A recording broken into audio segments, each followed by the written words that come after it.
एक बूढ़ा आदमी और एक बूढ़ी औरत अपनी बेटी मेरियल के साथ एक छोटी झोपड़ी में जिंदगी गुजारते थे। उनके पास दौलत नहीं थी, मगर दिल इत्मीनान और खुशी से भरे हुए थे। मगर जैसे रोशन आसमान पर कभी कभार बादल छा जाते हैं, वैसे ही एक दिन उनके घर की खुशियों पर अंधेरा उतर आया। बूढ़ी औरत सख्त बीमार हो गई।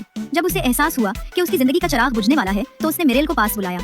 एक छोटी सी गुड़िया उसके हाथ में दी और आहिस्तगी से नसीहत की कि वो इस गुड़िया का ख्याल रखे, उसे कभी किसी को न दिखाए और अगर कभी कोई मुसीबत आए तो उसे कुछ खाने को देकर मशवरा मांगे, क्योंकि वो गुड़िया उसकी हर मुश्किल में मदद करेगी।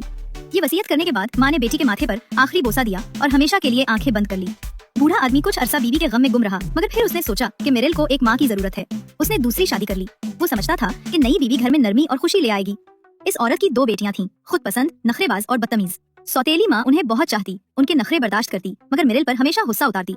मेरियल दिन रात मेहनत करती, हर हुक्म मानती। उसकी आंखों में नरमी, चेहरे पर रोशनी और लहजे में मासूमियत थी। ये सब उस छोटी गुड़िया की बरकत से था, जो खामोशी से उसकी मदद करती थी। घर में सारा दिन शोर रहता, लकड़ियां लाने, आग जलाने, आटा गूंदने, बर्तन धोने और फर्श साफ करने के हुक्मों का। मेरियल खामोशी से सब कुछ करती, कभी शिकायत न करती।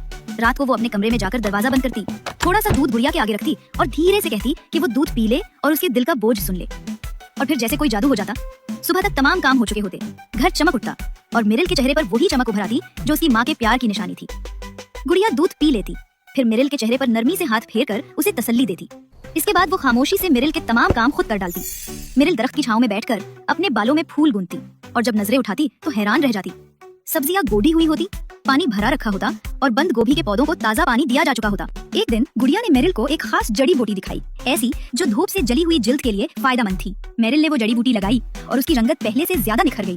वो ऐसी खूबसूरत दिखाई देने लगी जैसे चांदनी में नहाई कोई परी। कुछ दिन बाद खिज़ां के आखिरी अय्याम में बूढ़ा आदमी घर से रवाना हुआ। जाते वक्त उसने कहा कि वापसी में देर हो सकती है। अब झोपड़ी में सौतेली माँ और तीनों लड़कियां अकेली रह गईं।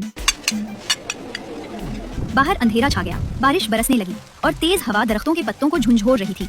उनका घर जंगल के किनारे पर वाक़ था और इसी जंगल के बीच रहती थी मॉर्विन, एक चालाक मक्कार जादूगरनी जो लम्हों में इंसानों को निगल जाने के लिए मशहूर थी।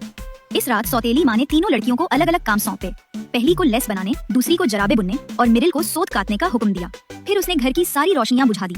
सिर्फ एक छोटा सा बर्च की लकड़ी का छिलका जलता रह गया। तीनों बहनें अपने काम में मसरूफ थीं। ये सब करने के बाद सौतेली माँ अपने बिस्तर पर जा लेटी। अस्सलामु अलैकुम। अगर आपको हमारी वीडियोस पसंद आए तो हमारे चैनल द फैमिली वॉल्ट को सब्सक्राइब करें और नई वीडियोस की अपडेट्स के लिए बेल आइकन जरूर दबाएं।